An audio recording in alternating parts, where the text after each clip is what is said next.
Here we have the Phoenix Ballet Flat in leather. I'm wearing a size 6.5. The Soft Star ballerines to my left are a size 6, and then over on the right is the Elizabeth Jo Harari, which is a size 7, and those run small. Size 6 is my usual size. The 6.5 in these Phoenix flats are a little loose. You can see my heel slips out pretty easily. So I've decided that I'm going to size down to a 6, which is my normal size. I've got a little bit of space, but not a ton around my foot.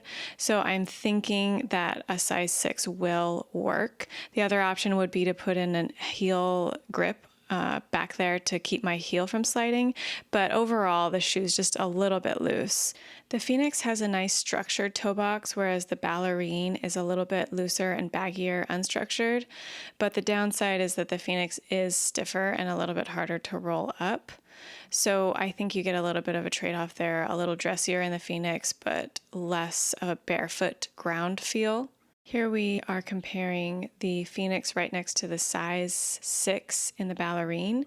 So the ballerines are a half size smaller. They're a little bit shorter, but you can see how unstructured and shallow the ballerine is versus the depth to the Phoenix.